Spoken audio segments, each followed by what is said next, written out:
केदारेश्वर महादेव की जय हो।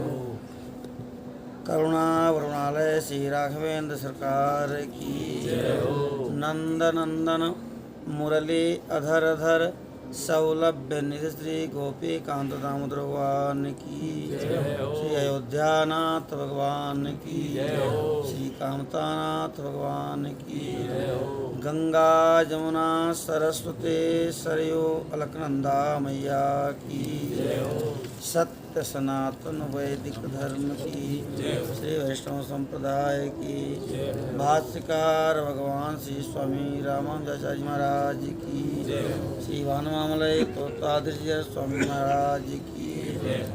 श्री ब्रह्म सावित्री पीठाधीश्वर श्री खेताराम महाराज की जय हो। ब्रह्म सावित्री शक्तिपीठाधीश्वर श्री तुलसाराम जी महाराज की जय हो। गुरुदेव भगवान की जय। जय श्री सीताराम, जय जय श्री राधे श्याम। नमः पार्वती पतये हर हर महादेव।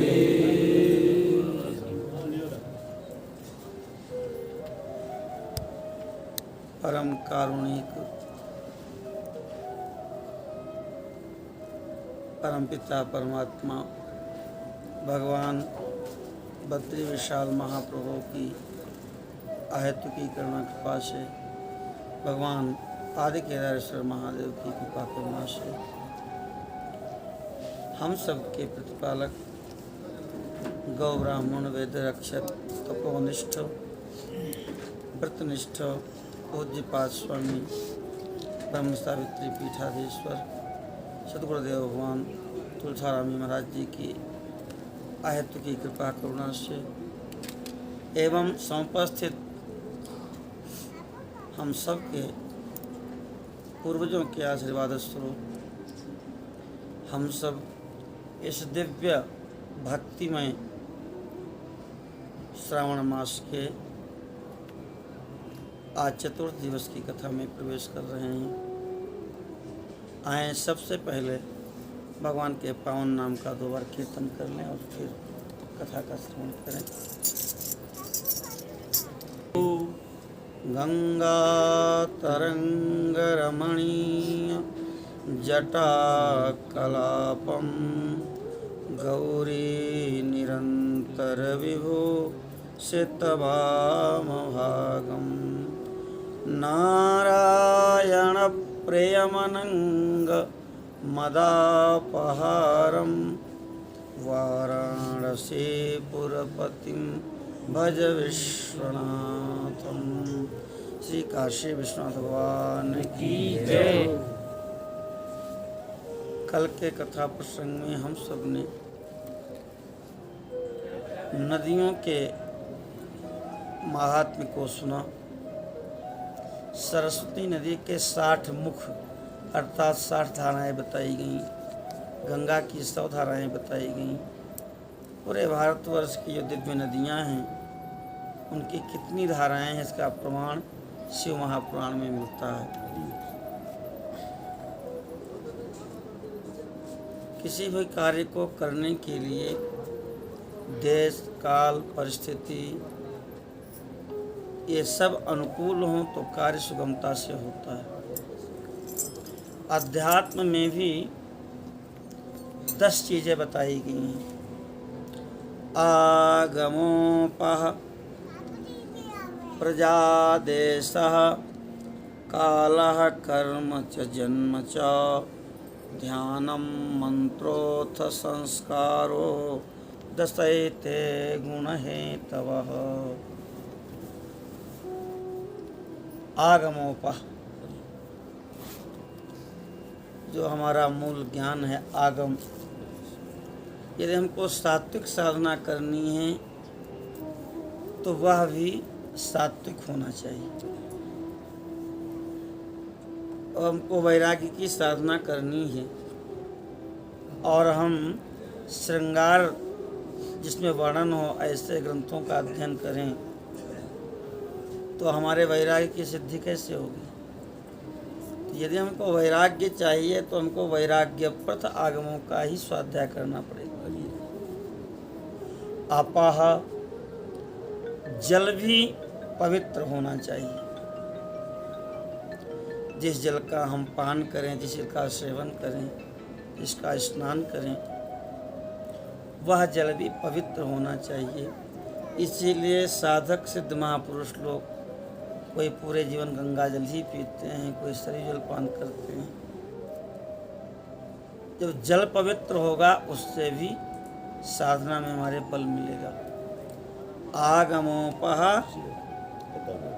प्रजा, जो हमारे आसपास के लोग हैं वह भी हमारे अनुकूल होने चाहिए।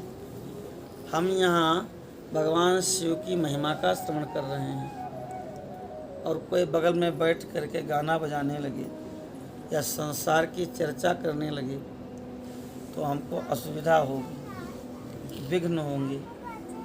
तो प्रजा का मतलब पुत्र हो, शिष्य हो या हमारे आसपास के साथी हों, वह भी हमारी साधना के अनुकूल होने चाहिए,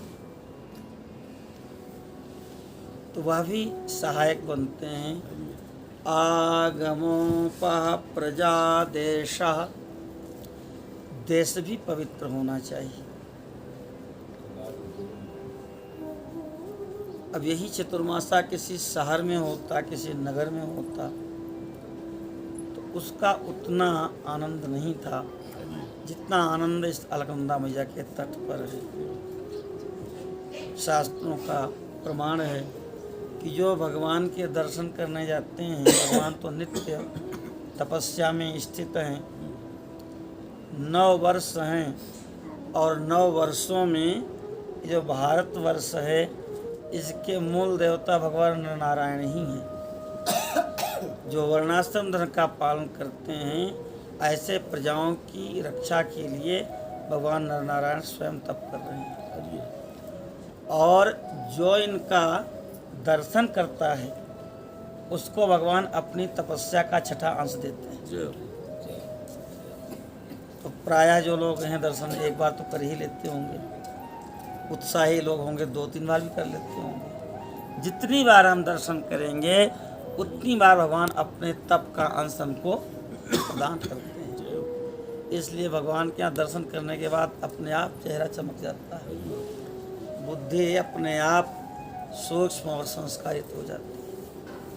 तो आगमोपह प्रजा देशः, देश पवित्र होगा तो उसका भी प्रभाव पड़ता है।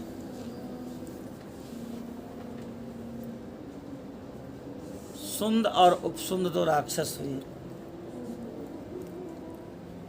बड़े प्रचंड राक्षस थे। पहले तो तपस्या किए ब्रह्मा जी की, और जब प्रसन्न हो गए ब्रह्मा जी तो कहे कि हम दोनों अमर हो जाएं। ब्रह्मा जी ने कहा अमर तो हम स्वयं नहीं हैं, एक कल्प के बाद हमको भी शरीर बदलना पड़ता है, तो जो चीज़ हमारे पास स्वयं नहीं है उसको हम कैसे दे सकते हैं। दूसरा वरदान मांगो। तो दोनों भाइयों में अपार अगाध प्रेम था, तो कहे यदि हमारी मृत्यु हो तो हमारा भाई ही हमारा वध करे, क्योंकि इतना प्रेम है कि भाई भाई को मारेगा नहीं और हम अमर हो जाए। और इस वरदान के बल पर उन्होंने बहुत अत्याचार किया। तो ब्रह्मा जी को चिंता हुई। श्री लक्ष्मण भगवान की जय। आदि केदारेश्वर महादेव की जय। तो ब्रह्मा जी ने तिलोत्तमा नाम की अप्सरा को भेजा और वह अप्सरा आई। उसने पहले छोटे भाई को अपने पास बुलाया, कान में कुछ कहा कुछ नहीं, बस ऐसे ही। और फिर बड़े भाई को बुलाया। अब एक दूसरे से चर्चा करने लगी। छोटे भाई ने कहा देखो भाई, वो हमको चाहती है, इसलिए तुम्हारी तो भयो हुई, इसलिए तुम उससे बात नहीं करना। अब बड़ा कहता है कि नहीं, वो तो कहते हैं कि आप हमारे पति बनेंगे तो तुम्हारी भाभी हुई, माँ के समान हुई, तुम कैसे ऐसा सोच सकते हो। और एक दूसरे को समझाते समझाते वहीं पर आपस में लड़ गए और एक दूसरे का वध कर दिया। जब भगवान वनवास की यात्रा में वहाँ पहुँचे, बैठे थे और लक्ष्मण जी बगल में बैठे थे, बहुत परेशान दिख रहे थे। तो भगवान ने पूछा, लक्ष्मण क्या हुआ, तुम बहुत परेशान दिख रहे हो। तो कहे, भैया पता नहीं क्या, कितना भी मन को समझाता हूँ लेकिन आपके प्रति बड़ा क्रोध आ रहा है, बड़ा गुस्सा उत्पन्न हो रहा है, ऐसा क्यों हो रहा है। तो फिर भगवान ने कथा सुनाई कि ये वही भूमि है जहाँ एक सगे भाई ने एक सगे भाई का वध कर दिया था। इसलिए देश भी पवित्र होना चाहिए जहाँ हम साधना करें। ये बद्रिकाश्रम है, हम भागवत पढ़ते हैं, जितने भी राजा महाराजा ऋषि हुए सब कहे चलो बद्रिकाश्रम तप करने। तो जो भी तप करने आए सब इसी भूमि पर आए और स्वयं नारायण इसी भूमि पर बैठ करके तप कर रहे हैं। सबसे बड़ी विशेषता ये है कि भगवान नारायण अपने अष्टाक्षर मंत्र का जप कर रहे हैं। उस मंत्र के ऋषि भी वही हैं और देवता भी वही हैं। अपने ही मंत्र का जप करते हुए अपने ही स्वरूप का ध्यान कर रहे हैं। ओम अस्य श्रीमद् अष्टाक्षर महामंत्रस्य बदरिकाश्रम वासी सर्वांतरयामी नारायण ऋषि दैवी गायत्री छंदा परमात्मा श्रीमन नारायणो देवता। वही देवता है, वही ऋषि। ऐसी अद्भुत भूमि है। गरुड़ शिला पर गरुड़ जी ने तप किया। नारद शिला में वायु पी करके 10,000 वर्षों तक नारद जी ने तप किया। तो यहाँ पर सब जिसको तप्त कुंड कहते हैं, वन्य तीर्थ है। स्कंद पुराण में इसको वन्य तीर्थ कहा गया है। अग्नि भगवान आए, कहे महाराज हम तो सर्वभक्षी हैं, हमारा कल्याण कैसे हो। भगवान ने कहा कि हमारे सामने रहो, यहीं तप करो, हमारे जो भक्त आवे उनको ठंडी न लगने पावे, ये सेवा करो, तुम्हारा कल्याण हो जाएगा। तो वो वन्य तीर्थ है, इसमें प्रवेश करते ही सारे पाप जल करके भस्म हो जाते हैं। वो केवल गर्म जल भर नहीं है, वह अग्नि तीर्थ है। तो देश पवित्र होना चाहिए, काला समय भी पवित्र होना चाहिए, और जो हमारे कर्म हैं वह भी सात्विक और पवित्र होने चाहिए। जो कर्म कुछ पाने की इच्छा से किए जाते हैं वह राजस कर्म है। जो कर्म किसी को कष्ट देने के लिए किए जाते हैं वह तामस कर्म है। आविचारिक प्रयोग होते हैं, कोई कहता है बगलामुखी का प्रयोग कर दो, कोई कहता है नरसिंह मंत्र का प्रयोग कर दो, शत्रु की मृत्यु हो जाए, शत्रु पागल हो जाए। तो ये उच्चाटन मारण आदि कर्म हैं, देखने में तो लगता है तपस्या है, जप कर रहे हैं, लेकिन संकल्प जो है वो दूसरे का अहित करना है। इसलिए वह तप जो है वो तामसी तप है। जो तप निष्काम भाव से किया जाता है और सबका कल्याण हो, इस भावना से किया जाता है, वह सात्विक कर्म हो। जन्म भी पवित्र होना चाहिए, क्योंकि जन्म का भी प्रभाव पड़ता है। अब बेन का जो जन्म हुआ, पवित्र यज्ञ हुआ, भगवान का यज्ञ कुंड से प्रसिद्ध पायस निकला, उसको सुनीता जी ने पाया। लेकिन अब वो जन्म, चूँकि माँ सुनीता अधर्म के वंश थी, मृत्यु की बेटी थी, इसलिए वो अधार्मिक हो। तो इसलिए जन्म भी पवित्र होना चाहिए। ध्यानम, हम जिस देवता का ध्यान करते हैं वह ध्यान भी पवित्र होना चाहिए,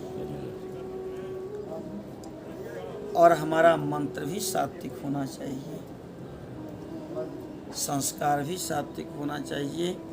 ये 10 हेतु हैं हमारे सिद्धि में आगे बढ़ने में। ऋषियों ने कहा कि हे सूत जी, आप सब कुछ जानने वाले सर्वज्ञ हैं, इसलिए आप देश काल का वर्णन कीजिए। तो सर गुरुदेव भगवान की जय। सूत जी कहने लगे, हे महर्षियों, देव यज्ञ आदि कर्मों में अपने घर को शुद्ध मानना चाहिए। वह समान फल देने वाला है, अर्थात जितना विधान किया गया है उतना फल प्राप्त होता है। लेकिन घर की अपेक्षा जो गोभूमि है, गौशाला है, वह श्रेष्ठ है। वैसे तो 100 गुना कहा गया है, लेकिन शिव महापुराण में कहते हैं घर की अपेक्षा गौशाला में 10 गुना अधिक फल मिलता है। और यदि जलाशय का किनारा है, नदी का किनारा है, सरोवर का किनारा है, तो 100 गुना उसका फल हो जाता है। अब ये दोनों एक साथ भी हो सकते हैं। गौशाला नदी के किनारे बनी है, गौशाला भी है, नदी का किनारा भी है, तो उतने गुना और बढ़ जाएगा। और वहाँ पर नीम के, पीपल के, बेल के और तुलसी के वृक्ष अगर लगे हैं तो और भी 10 गुना फल हो जाता है।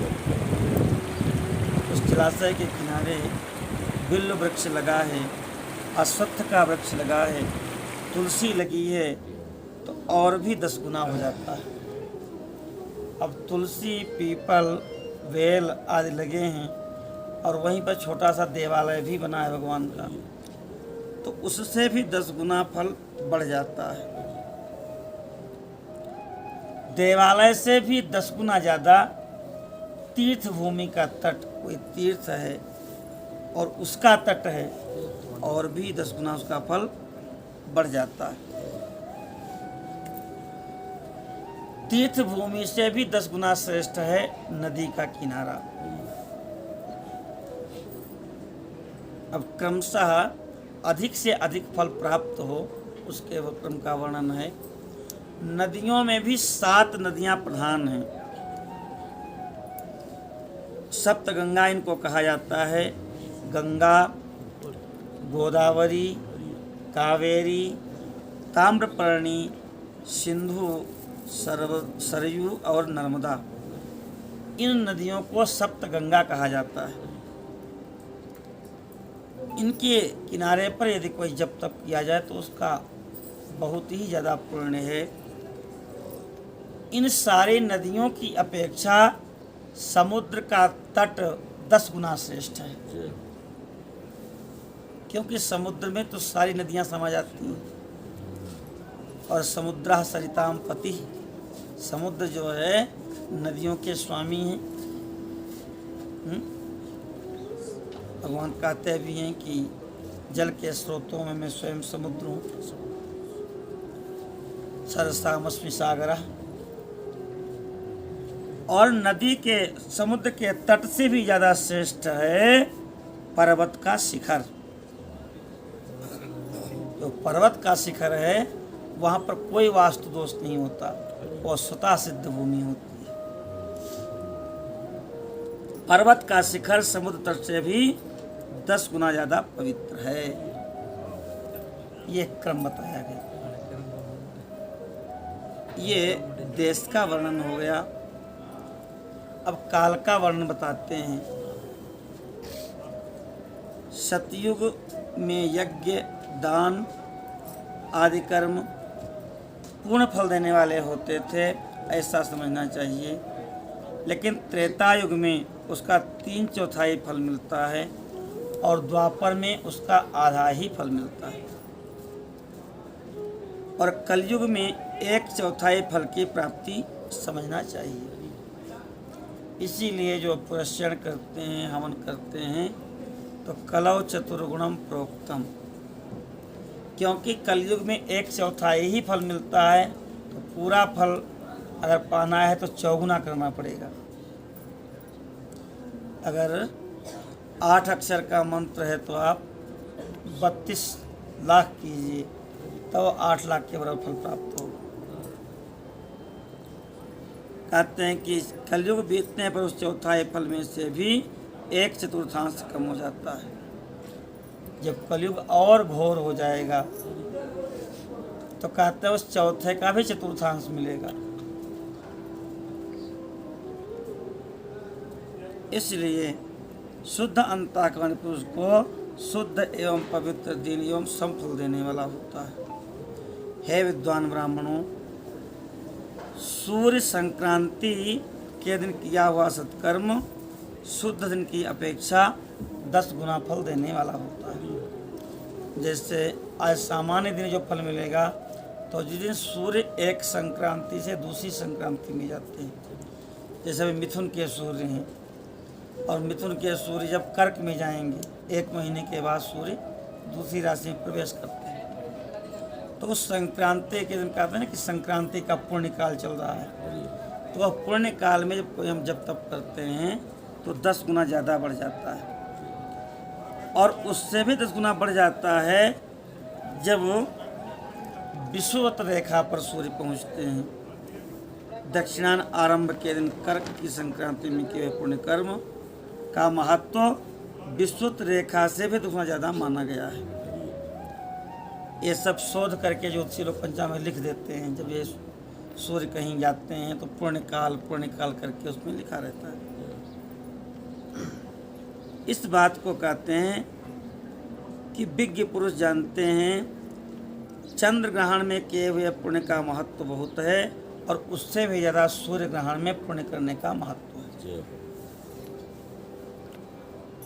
सूर्य का राहु रूपे विष से संयोग होता है। सूर्य ग्रहण का समय रोग प्रदान करने वाला होता है और उस समय स्नान, दान और जप विष की शांति के लिए उपयोगी होने के कारण पुण्यप्रद माना गया। ग्रहण के समय जो भी हम मंत्र जपते हैं उसका पुरस्चरण के बराबर पुण्य होता है। कितना भी सोया मंत्र हो, लेकिन ग्रहण के समय उसको किसी पवित्र नदी में जप कर लिया जाए तो मंत्र सिद्ध हो जाता है, जागृत हो जाता है। और राहु के विष के संयोग के कारण उस समय सारी वस्तुएं दूषित हो जाती हैं। इसलिए हम सब लोग पवित्र कुश रख देते हैं। कोई खाद्य वस्तु है, कोई चीज़ है, गौ यदि गर्भिणी है तो गोबर से उसको बांध देते हैं। गर्भवती माताएं भी अपने पेट में गौ के गोबर का लेप कर लेती हैं। अर्थात वह काल ऐसा होता है कि जब हम जप तप करते रहते हैं तो हमारे ऊपर उसका गलत असर नहीं पड़ता, और यदि हम सामान्य रूप से बैठे रहते हैं तो उसका हमारे ऊपर गलत असर पड़ता है। कहते हैं कि जन्म नक्षत्र के दिन, व्रत पूर्ति के दिन का समय सूर्य ग्रहण के समान ही होता है, जो हमारा जन्म नक्षत्र है। इसीलिए बड़े बड़े मंदिरों में जिस दिन भगवान की प्रतिष्ठा होती है उस नक्षत्र में भगवान का अभिषेक करते हैं। विशेष करके कहते हैं वह सूर्य ग्रहण के समान ही पवित्र होता है। तपोनिष्ठ योगी पात्र कौन है पूजा का? देश उत्तम होना चाहिए।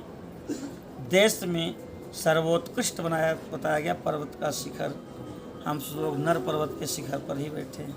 यहाँ बैठे पर्वत शिखर ही है।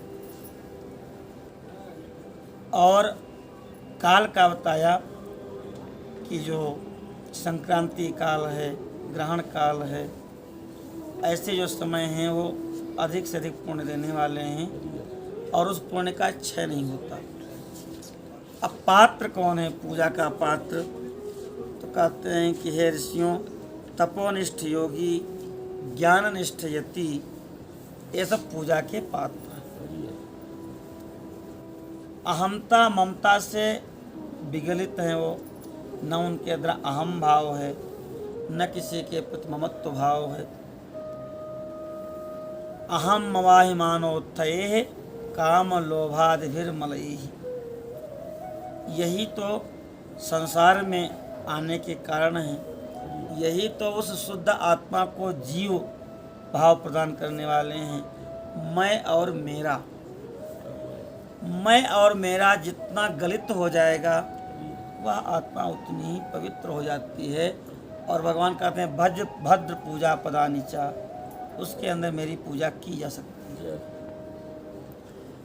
तो जो तपोनिष्ठ योगी हैं और ज्ञानिष्ठ यति हैं, ये पूजा के पात्र हैं, क्योंकि गलिता हिमानी इनमें अहंता ममता समाप्त हो चुकी है। अनुभव करते हैं कि वही परमात्मा हमारे अंतःकरण में विचरण कर रहा है, तो कहीं से उनकी अहम ममता नहीं होती। जिसने 24 लाख गायत्री का जप कर लिया हो, वह ब्राह्मण भी पूजा का उत्तम पात्र है। हमारे अयोध्या में हमारे गुरुजी थे, ज्ञानी जी महाराज, तो केवल एक कंबल ओढ़ के रखते थे, लंगोटी लगाते थे और कंबल, जबकि गृहस्थ नहीं थे। तो 5000 गायत्री रोज जपते थे, 5000 गायत्री का जप रोज करते थे। जप करते करते उनको विलम्ब हो गया, विद्यालय विलम्ब से पहुँचे। महाराज जी भी उस समय के अनुशासन प्रिय रहे होंगे। राजगोपाल बड़ा प्रसिद्ध विद्यालय है वहाँ का। तो क्या आप तो विलम्ब से आते हैं? तो क्या ठीक, आज से हम नहीं आएंगे। और वहाँ के प्राचार्य थे, उन्होंने छोड़ दिया और जहाँ बैठ गए वहीं विद्यालय बन गया। अब यहीं जो आएगा उसको पढ़ाएंगे। तो गायत्री जप से सारी सिद्धियाँ होती हैं। जो 24 लाख गायत्री जप कर चुका है, वह ब्राह्मण भी पूजा का पात्र है, क्योंकि वह संपूर्ण फलों को और भोगों को देने में समर्थ है। जो नरक से बचाता है, जीव का त्राण करता है। गायंतम त्रायते इति गायत्री, जो गायन करने वाले का त्राण कर दे उसी को गायत्री कहते हैं। तो इसीलिए पात्र शब्द का प्रयोग है। वह दाता का पातक से त्राण करता है। पतनात् त्रायते इति पात्रम, पात्र की व्याख्या कर रहे हैं। दाता को पतन से बचा लेता है, इसलिए वह पात्र है।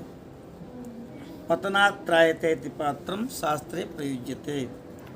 दातुश्च पातकात् त्राणात् पात्रमिति विधीयते। ये शिव महापुराण का वचन है। जो 24 लाख गायत्री जप कर चुका है, जो तपोनिष्ठ योगी हैं, जो ज्ञानिष्ठ यति हैं, ये तीनों पूजा के पात्र हैं।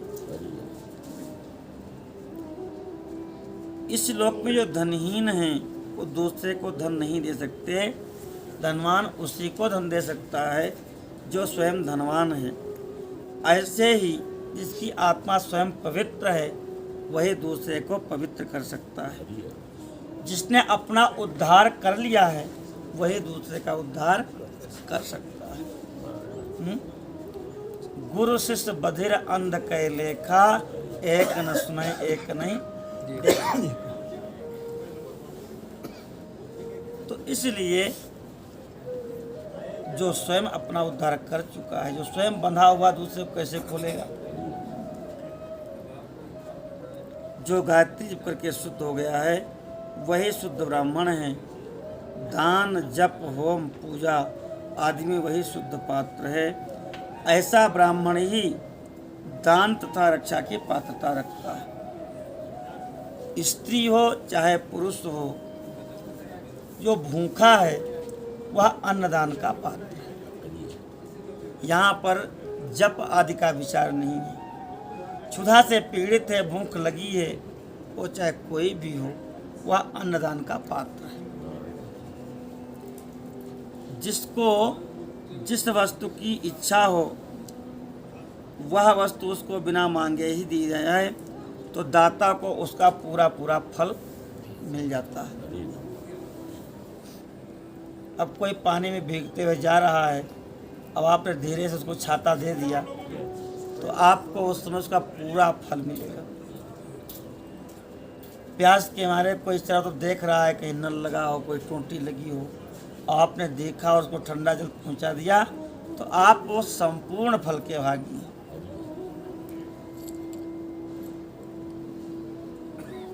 ऐसा महर्षियों का मानना है। जो याचना करने पर दिया जाए तो उसका फल आधा हो जाता है। किसी ने आपसे मांगा और तब आपने उसको दिया तो पूरा फल नहीं मिलता, फिर उसका आधा फल आपको प्राप्त होता है। अपने सेवक को दिया हुआ दान 1/4 फल प्रदान करता है, क्योंकि वहाँ कहीं नहीं सुख सुविधा सौविध्य है। सेवक प्रसन्न रहेगा, जब देंगे तो आपकी सेवा ठीक करेगा। फल वहाँ भी मिलता है, 1/4 फल मिलता है। जो जाति मात्र से ब्राह्मण है, दीनतापूर्वक जीवन व्यतीत कर रहा है, उस ब्राह्मण को धन का दान दिया जाए तो 10 वर्षों तक भोग प्रदान करने वाला होता है। यदि दान वेदवेत्ता ब्राह्मण को दिया जाए तो स्वर्गलोक में देवताओं के वर्ष से 10 वर्षों तक दिव्य भोग देने वाला होता है। देवताओं का वर्ष, जो हमारा वर्ष है, वह देवताओं का एक दिन और एक रात है। जब सूर्य दक्षिणायन होते हैं, अभी हो चुके हैं, तो वह देवताओं की रात्रि होती है। और जब मकर राशि पर सूर्य आते हैं तो सूर्य उत्तरायण जब होते हैं तो देवताओं का दिन हो जाता है। तो ऐसे दिन रात के हिसाब से जब 365 वर्ष हम लोगों के होंगे तो देवताओं का 1 वर्ष होगा। तो जो वैदिक कर्मनिष्ठ ब्राह्मण को दान करता है वह देवताओं के वर्ष से 10 वर्षों तक दिव्य भोग प्राप्त करता है। शील और उच्च वृत्ति से लाया हुआ और गुरुदक्षिणा में प्राप्त हुआ अन्न धन शुद्ध द्रव्य कहलाता है। उंच और शील, उंचा कणस आदानम कणसाद दर्जनम शीलम। व्यापारी लोग गल्ला खरीदते हैं, अन्न खरीदते हैं, तौलने में, बोराबंदी करने में जो नीचे गिर गए दाने उनको भी लिया। किसान लोग फसल बोते हैं, फसल अपनी उठा लगे, बोझा बांध के खेत में बाली पड़ी रहेगी, उसको बीन करके जो काम चलाते हैं उनको शिलोंच वृत्ति, उंचा कंस आदानम शिलोंच इति कथ्यते। वह द्रव्य परम शुद्ध है। तो उपलक्षण ये है, भाव ये है कि जितना ही किसी को कष्ट न हो, ऐसा जो द्रव्य है उसको प्रयोग करने से वृत्ति शुद्ध होती है। उसका दान दाता को पूर्ण फल देने वाला होता है। क्षत्रियों का शौर्य से कमाया हुआ, वैश्यों का व्यापार से आया हुआ और शूद्रों का सेवावृत्ति से आया हुआ धन भी उत्तम द्रव्य कहलाता है। ब्राह्मण जिन्होंने सतुआ यज्ञ किया था, तो ऐसे बीन बीन के एक दाना उन्होंने सतुआ का निर्माण किया सतुआ संक्रांति के समय, और भूखे थे 40-50 दिन के। जब भोग लग पाने बैठे तो एक ब्राह्मण आ गए, उनको दे दिया। तो उन्होंने सतुआ पाया और पत्तल फेंकी तो उसमें एक नेवला लोटा तो सोने का हो गया, आधा ही हो पाया। पवित्रता का द्योतक है, वही आधा सोना कब हुआ, जब राजस्व यज्ञ किया युधिष्ठिर जी ने तब। तो शूद्र का सेवा से प्राप्त धन, वैश्य का व्यापार से प्राप्त धन और क्षत्रिय का शौर्य से पाया धन भी शुद्ध कहलाता है। धर्म की इच्छा रखने वाली जो पतिव्रता स्त्रियां हैं, जो पिता एवं पति से धन मिलता है वह भी उत्तम धन है। गौ आदि 12 वस्तुएं हैं जिनका चैत्र आदि महीनों में दान करना चाहिए। चैत्र में गौदान करें, वैशाख में भूमि दान करें, ज्येष्ठ में तिल दान करें और आषाढ़ में स्वर्ण का दान करें। श्रावण के महीने में घी दान का महत्व है और भाद्रपद में वस्त्र दान करें। आश्विन में धान्य दान करें, अन्न दान। कार्तिक में गुण का दान करें और मार्गशीर्ष अगहन में चांदी का दान करे, पौष में नमक का दान करे और माघ में कोहड़ा कुष्मांड का दान करे और फाल्गुन में कन्यादान का बड़ा महत्व बताया गया। 12 महीनों में यद्यपि माघ, वैशाख, आषाढ़, जेठ सब लिए गए हैं, लेकिन शिव महापुराण के अनुसार फाल्गुन में कन्यादान का विशेष फल है। माघे धनवती कन्या फाल्गुने सुभगा भवेत्, वैशाखे तथा ज्येष्ठे पत्युरत्यंत बल्लभा, आषाढ़े कुलवृद्धि स्यात्, अन्य मासाश्च वर्जिता। माघ में कन्यादान का फल कन्या धनवती होती है, लेकिन फाल्गुन में सुभगा भवेत् सौभाग्यशालिनी होती है। वैशाख ज्येष्ठ में पति की प्रिया होती है और आषाढ़ में कुल वृद्धि करने वाली होती है। अगहन को कुछ लोग मानते हैं क्योंकि भगवान राम जी का विवाह अगहन में ही हुआ था और वशिष्ठ जी ने बताया था, तो अगहन का भी ग्रहण है। ये 12 वस्तुएं 12 महीने में दान करना चाहिए। गोदान से कायिक, वाचिक, मानसिक पापों का निवारण और कायिक पुण्य कर्मों की पुष्टि होती है। वैशाख में भूमि का दान करने से इस लोक और परलोक दोनों लोकों में प्रतिष्ठा प्राप्त होती है। तिल का दान करने से ज्येष्ठ में बल की वृद्धि होती है और मृत्यु का निवारण होता है। जैसे कोई मार्केश ग्रह हैं, जब तक आप कर रहे हैं, कई बार उपाय पूछते हैं कि क्या करें, तो ज्येष्ठ के महीने में तिल का दान करने से मार्केश की निवृत्ति होती है, मृत्यु का निवारण होता है। आषाढ़ में स्वर्ण का दान करने से जठराग्नि को बढ़ाने वाला होता है। बरसात के महीने में उदर की अग्नि कमजोर हो जाती है, मंद पड़ जाती है, तो स्वर्ण दान से वह जठराग्नि को बढ़ाने वाला और वीर्यदायक होता है, शरीर को पुष्ट करने वाला होता है। घी का दान सावन में करने से पुष्टि होती है। वस्त्र का दान करने से आयु की वृद्धि होती है और धान्य का दान अन्न की समृद्धि में कारण होता है। कार्तिक में गुण का दान करने से मधुर भोजन की प्राप्ति होती है। कई बार लोगों का होता है कि चाहते कुछ है, खाने को मिलता कुछ है। कई बार लोग मीठा खाना चाहते हैं, लेकिन संयोग से उनको नमकीन, तीखा, कड़वा ही मिलता है, विला जाते हैं। तो और कई लोगों को जो चाहते हैं अचानक कहते हैं कि हम ऐसा सोचे थे वही खाने को मिल गया, तो उसके पीछे दान ही कारण है। तो कार्तिक में गुण का दान करने से दाता को मधुर अन्न खाने को मिलता है। चांदी का दान करने से अगहन में बल की प्राप्ति होती है और पूष में लवण का दान करने से, नमक का दान करने से सरस भोजन की प्राप्ति होती है। सब प्रकार का दान सारी सिद्धि के देने के लिए होता है। विज्ञ पुरुष कुष्मांड के दान को पुष्टिकादायक मानते हैं और कन्या का दान सबसे बढ़कर के है, आजीवन भोग देने वाला है, लोक और परलोक संपूर्ण लोगों की प्राप्ति करने वाला है। जिन वस्तुओं के श्रवण से इंद्रियों की तृप्ति होती है उनका सदा दान करें। श्रोत्र आदि 10 इंद्रियों के जो शब्द आदि 10 विषय हैं उनका दान किया जाए तो वह भी भोग की प्राप्ति कराते हैं। जिन जिन इंद्रियों को जो भोग जिनसे भोगते हैं उनका दान करने से उन इंद्रियों को वो चीज़ें प्राप्त होती हैं। क्यों? क्योंकि उन इंद्रियों में देवता बैठे हुए हैं, उनको पुष्टि मिलती है। सूर्य का अधिक दान करेंगे तो आपके नेत्र में कभी रोग नहीं होंगे, क्योंकि नेत्र के देवता सूर्य हैं। अग्नि में नित्य हवन करते हैं तो वाणी कभी भी आपकी स्खलित नहीं होगी, वाणी में विकार नहीं आएगा, वाणी तेजोवती होगी।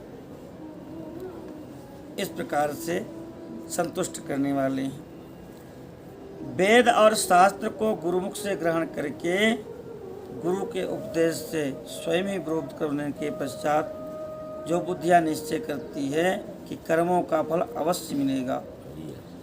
इसी को आस्तिकता कहते हैं। आस्तिकता क्या है? शास्त्र, वेद और गुरु के वचन में सत्यनिष्ठा, उनको मानेंगे तो आस्तिक। ऐसा बंधु और राजा के भय से जो आस्तिकता या बुद्ध श्रद्धा होती है वह कनिष्ठ श्रेणी की आस्तिकता है, तृतीय श्रेणी की आस्तिकता है। भय के कारण मानना पड़ रहा है। जो सर्वथा दरिद्र है, जिसके पास सभी वस्तुओं का अभाव है, वह वाणी और शरीर से ही यजन करे। वस्तु नहीं खरीद सकता, व्यवस्था नहीं कर सकता, तो अपनी वाणी के द्वारा ही तप करे। मंत्र, स्तोत्र और जप आदि को वाणी का तप मानना चाहिए। हम किसी को कटु न बोलें, हम झूठ न बोलें, हम ऐसा कुछ न बोलें जिससे किसी का नुकसान हो जाए, तो यह भी वाणी का तप है। तीर्थ यात्रा, व्रत आदि विद्वान पुरुष शारीरिक यजन मानते हैं। तीर्थ से हम तीर्थ में आए हैं, शरीर से हम व्रत कर रहे हैं, तो इसको शारीरिक यज्ञ मानते हैं। जिस किसी भी उपाय से थोड़ा हो या बहुत हो, देवतार्पण बुद्धि से जो कुछ दिया जाता है वह दान या सत्कर्म भोग की प्राप्ति कराने में समर्थ होता है। देवतार्पण, कोई भी कार्य आपने किया तो अपने इष्ट को अर्पित कर दिया। दान है, जप है, तप है, स्नान है, तीर्थ यात्रा है। प्रभु बद्रीनाथ भगवान आपने कृपा करके बुला लिया, हमारा इसमें कुछ नहीं है, ये आपके ही चरणों में समर्पित है। तो ये जो देवतार्पण बुद्धि है वह फल आपको मिलेगा। भगवान तो केवल आपका भाव देखते हैं। ये छोटे बालक के हाथ में कोई मिठाई हो, लड्डू हो, खिलौना हो, तो बाबा या पिता मांगते हैं, वो सहज भाव से दे दे तो पुनः उसको ही वापस करते हैं, लेकिन उनकी प्रसन्नता बढ़ जाती है। ऐसे देवतार्पण का मतलब नहीं कि हम देवताओं को अर्पित कर देंगे तो हमको कुछ मिलेगा, नहीं। वह अमोघ हो जाता है, वह अक्षय हो जाता है और फल देने में समर्थ हो जाता है। इसलिए देवतार्पण बुद्धि से ही सत्कर्म और दान करना चाहिए। तपस्या और दान, ये दो कर्म मनुष्य को सदा करना चाहिए। गृह का दान करना चाहिए तो जो सुविधा से युक्त हो, रंगाई पुताई से साफ सुथरा हो, यानी कि टूटा फूटा घर दान कर दिए, तो ऐसा घर दान करना चाहिए। बुद्धिमान पुरुष देवताओं की तृप्ति के लिए जो कुछ होते हैं वह कई गुना होकर के इस लोक और परलोक में उन्हें ही प्राप्त होता है। इनके लिए 3 शेर, जैसे केदारेश्वर महादेव हैं, 12 ज्योतिर्लिंग हैं, जो देवताओं के द्वारा स्थापित है, वहाँ नैवेद्य कम से कम 3 शेर होना चाहिए। जो स्वयं प्रकट स्वयंभूलिंग हैं उनके लिए 5 शेर। ऐसा करने पर पूर्ण फल की प्राप्ति होती है। 1000 बार अगर पूजा कर ले से शिवलिंग की तो ब्राह्मण को सत्यलोक की प्राप्ति हो जाती है। कहते हैं कि 12 अंगुल चौड़ा, 25 अंगुल लंबा, 15 अंगुल चौड़ा जो लोहे का लकड़ी का बना पात्र होता है उसे विद्वान पुरुष शिव कहते हैं। अब ये प्रमाण बता रहे हैं कि कुड़व किसको कहा जाए, शेर किसको कहा जाए, प्रस्थ किसको कहा जाए, उसका वर्णन किया है। देवताओं का अभिषेक करने से आत्मा की शुद्धि होती है। गंध सुगंधी चढ़ाने से पुण्य की प्राप्ति होती है। नैवेद्य लगाने से आयु बढ़ती है और तृप्ति होती है। धूप निवेदन करने से धन की प्राप्ति होती है और दीप दिखाने से देवताओं को ज्ञान का उदय होता है। भगवान को तांबूल समर्पण करने से भोग की प्राप्ति होती है। स्नान आदि उपचारों को ध्यानपूर्वक यत्नपूर्वक समर्पित करें। नमस्कार और जप, ये संपूर्ण अभीष्ट को देने वाले हैं। देवताओं को प्रणाम किए, जप किए और जप करके फिर प्रणाम कर दिए। यज्ञानाम जप यज्ञोस्मि, जितने भी यज्ञ हैं भगवान कहते हैं मैं जप यज्ञ हूँ। अपने मनवाणी के द्वारा भगवान का स्मरण कर रहे हैं, ये सबसे श्रेष्ठ यज्ञ है। देव पूजा से प्राप्त जो फल हैं उनको बता रहे हैं कि विघ्नराज गणेश की पूजा करने से अभीष्ट वस्तु की प्राप्ति होती है। शुक्रवार को श्रावण महीना हो या भाद्रपद महीना हो, शुक्ल पक्षी चतुर्थी को और पौष मास में शतभिषा नक्षत्र के आने पर विधि पूर्वक गणेश जी की पूजा करनी चाहिए। 100 या 1000 दिनों में 100 या 1000 बार पूजा करे। देवता और अग्नि में श्रद्धा रखते हुए किया जाने वाला नित्य पूजन मनुष्य को पुत्र, धन आदि अभीष्ट वस्तुएं प्रदान करता है। यह जो गणपति जी का पूजन है, पापों का शमन करने वाला, दुष्कर्मों का विनाश करने वाला है। विभिन्न वारों में किए हुए शिव जी की पूजा आत्मशुद्धि प्रदान करती है। वार या दिन, तिथि, नक्षत्र और योग आधार हैं, ये सब कामनाओं को पूर्ण करने वाले हैं। सूर्योदय से लेकर के और अगले सूर्योदय आने तक एक बार की स्थिति मानी गई है। आज जो सूर्योदय हुआ है, अगले सूर्योदय के पहले तक वही दिन माना जाता है। दिन रात्रि मिला के वार माना जाता है। हम लोग व्याकरण पढ़ते थे तो अद्यतन और अनद्यतन की परिभाषा को ही पढ़ाते थे। अतीतायाः रात्रेः पश्चार्धेन आगामिन्याः रात्रेः च पूर्वार्धेन सहितो दिवसो अद्यतनः तदभिन्नो अनद्यतनः। आज रविवार है तो बीती रात्रि शनिवार की आधी रात तक बीत गई, वहाँ से लेके और आने वाली आधी रात तक, इसको अद्यतन कहते हैं और इससे आगे समय को अनद्यतन कहते हैं। इस प्रकार से दिन का बताया है। यदि मध्याह्न के बाद तिथि का आरंभ होता है तो रात्रि तिथि का पूर्व भाग पितरों के श्राद्ध आदि कर्म के लिए उत्तम बताया गया है। जैसे आज चतुर्थी तिथि है, सुबह नहीं थी चतुर्थी और दोपहर में लगी लेकिन रात में रहेगी, तो ऐसी तिथि पितरों को प्रिय है। मध्याह्न में है और रात तक रहेगी, तो पितरों के लिए जो कार्य किए जाते हैं वो इसमें प्रशस्त माने गए। इसी प्रकार शुभ तिथि नक्षत्र देव कार्य में ग्राह्य होते हैं। वेदों को पूजा शब्द के अर्थ की योजना की गई है। पूजयन्ते अनेन इति पूजा।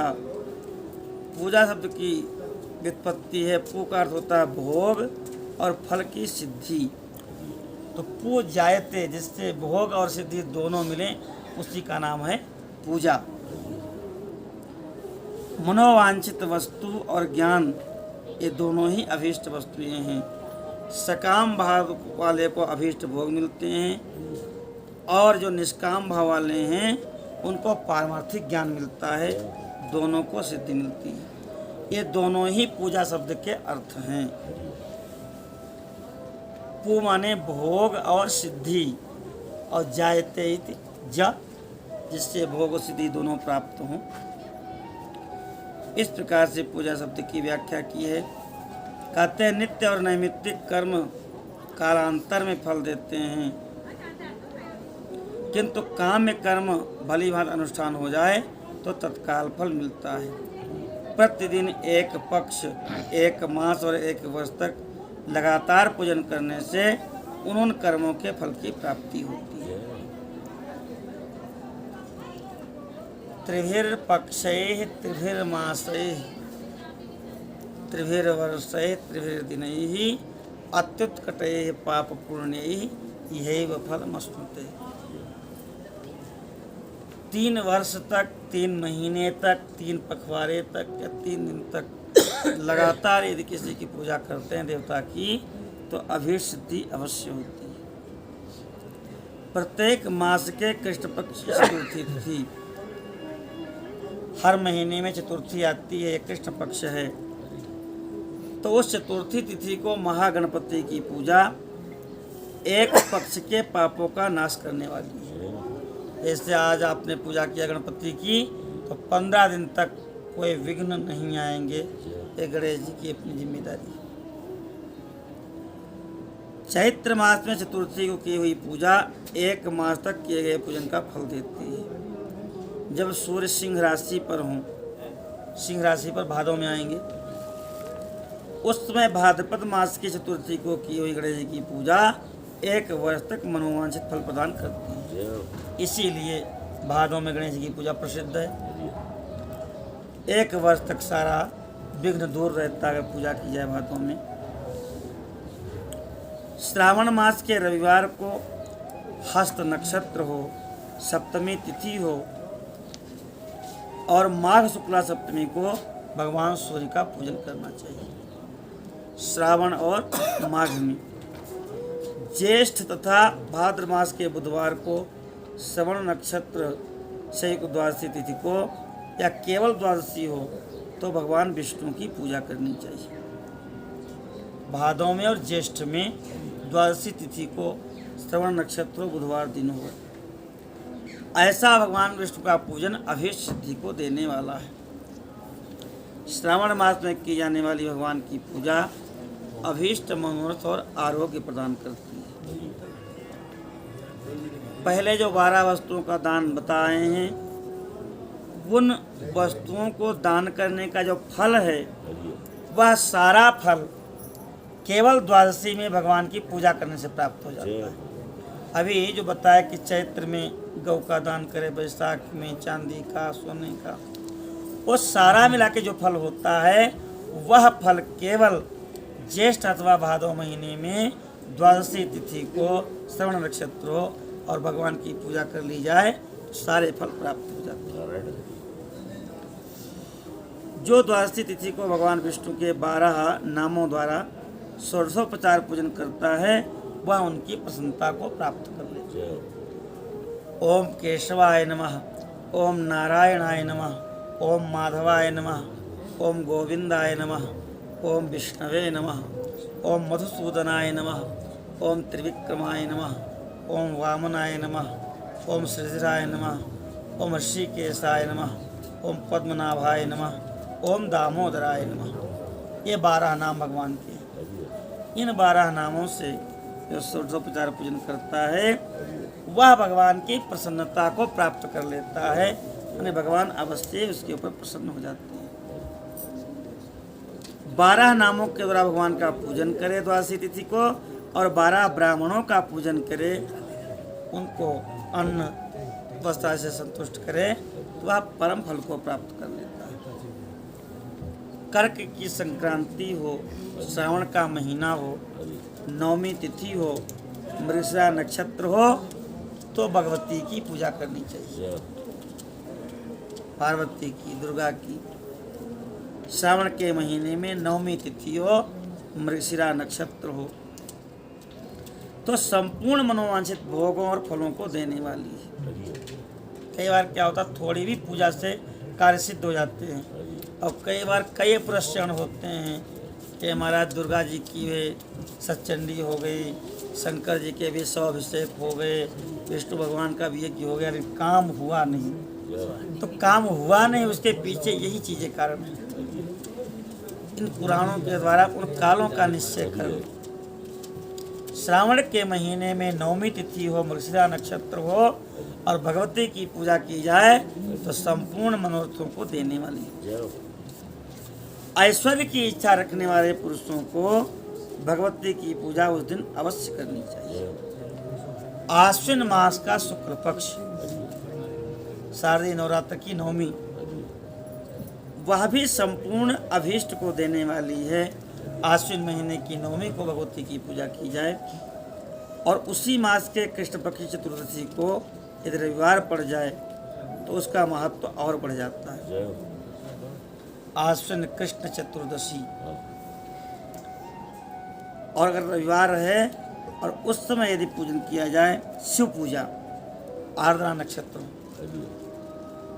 आश्विन मास की कृष्ण पक्ष की चतुर्दशी हो, आर्द्रा नक्षत्र हो और भगवान शिव का पूजन किया जाए तो विशेष महत्व है। माघ कृष्ण चतुर्दशी को भी शिव की पूजा अभीष्ट फल देने वाली है, मनुष्यों की आयु बढ़ाने वाली और मृत्यु के समान कष्ट को दूर करने वाली है, समस्त सिद्धियों की प्राप्ति कराती है। ज्येष्ठ मास की चतुर्दशी को यदि महार्द्रा आर्द्रा नक्षत्र है और मार्गशीर्ष मास में किसी भी तिथि को आर्द्रा नक्षत्र है तो वह शिव की पूजा यदि करे तो उसे अभीष्ट की प्राप्ति हो। भगवान शिव की पूजा मनुष्यों को भोग और मोक्ष दोनों प्रदान करने वाली है। नारद जी कहते हैं कि ए चेत फल बेनु सेवय राधे मिलही न कोटि जोग जप साधे जो तप करे कुमारी तुम्हारे तो भावियों मेटी सकहीं त्रिपुरारी। तो शिव जी की पूजा मनुष्य मात्र को अभीष्ट प्रदान करने वाली है। कार्तिक के महीने में प्रत्येक दिन प्रत्येक तिथि में महादेव जी की पूजा का विशेष महत्व है। कार्तिक मास में देवताओं का यजन पूजन सभी भोगों को देने वाला है, व्याधियों को हरण करने वाला है, भूतों और ग्रहों का विनाश करने वाला है। कार्तिक मास में रविवारों को भगवान सूर्य की पूजा करे, तेल और सूती वस्त्र का दान करे तो कुष्ठ जैसे रोगों का नाश हो जाता है। कार्तिक के महीने में रविवार के दिन भगवान सूर्य की पूजा करे, व्रत करे, सूती वस्त्र और तेल का दान करे तो कुष्ठ जैसे रोग नष्ट हो जाते हैं। हर्रे, काली मिर्च, वस्त्र और खीरा आदि का दान ब्राह्मणों की प्रतिष्ठा करने से क्षय रोग का नाश होता है। दीप और सरसों के दान से मिर्गी रोग नष्ट होता है, तो लोग बेहोश हो जाते हैं। कृत्तिका नक्षत्र हो और सोमवार दिन हो, शिव जी का पूजन करे तो दरिद्रता का नाश हो जाता है। कृत्तिकायुक्त मंगलवार को अगर स्कंद जी का पूजन करे, कुमार जी का, शिव जी के बेटे का, दीपक और घंटे का दान करे तो मनुष्य को वाक सिद्धि प्राप्त हो जाती है, जो कह देगा वही होगा। कृत्तिका नक्षत्र हो, कार्तिक का महीना हो और मंगलवार दिन हो, स्कंद जी का पूजन किया जाए, घंटा और दीपक का दान किया जाए तो उसके मुख से जो बात निकलेगी वो सिद्ध हो जाएगी। उससे मुख से निकली हुई हर एक बात सत्य होती है। कृत्तिका नक्षत्र हो और बुधवार दिन हो, भगवान विष्णु का आयोजन किया जाए और दध्योदन का दान किया जाए, दही और भात का दान किया जाए तो उत्तम संतान की प्राप्ति होती है। कृत्तिका नक्षत्र ये नक्षत्र के ऊपर है। और गुरुवार का दिन हो, धन धान्य से ब्रह्मा जी का पूजन करें, मधु, सोना और घी का दान करें तो मनुष्य को श्रेष्ठ भोग और वैभव प्राप्त होते हैं। कृत्तिका नक्षत्र हो, शुक्रवार का दिन हो, भगवान गणपति गजानन की पूजा करें, गंध, पुष्प एवं अन्न का दान करें तो मनुष्य को निर्विघ्न समस्त भोग पदार्थों की प्राप्ति हो। अगर उस दिन सोना चांदी आदि का दान करे तो बंध्या को भी उत्तम पुत्र की प्राप्ति होती है। यदि शनिवार को कृत्तिका नक्षत्र है और दिक्पालों की वंदना करे, दिक्पाल पूर्व के दिक्पाल इंद्र हैं,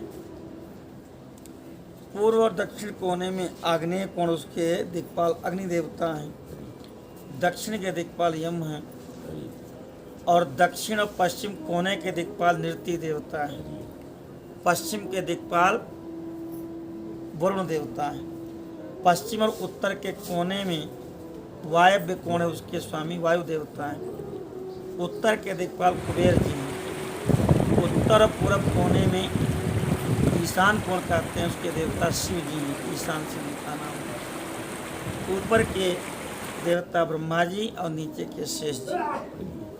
तो इनका पूजन करे शनिवार को। दिग्गजों और नागों और सिद्धपालों का पूजन करे। त्रिनेत्रधारी भगवान शिव का पूजन करे। पापहारी विष्णु और ज्ञानदाता ब्रह्मा जी का आराधन। धन्वंतरी एवं अश्विनी कुमारों का पूजन करे तो रोग दुर्मृत्यु में अकाल मृत्यु का निवारण होता है। तात्कालिक व्याधियों की शांति होती है। अनेक प्रकार के रोग हों, अनेक प्रकार की समस्याएं हों, चिंता हों, और शनिवार को कृतिका नक्षत्र हो तो इन सब की पूजा करें। दिक्पालों की, रसोईसाओं की, हाथियों की, नागों की, शिव, ब्रह्मा और विष्णु की, तो तत्काल लाभ मिलता है।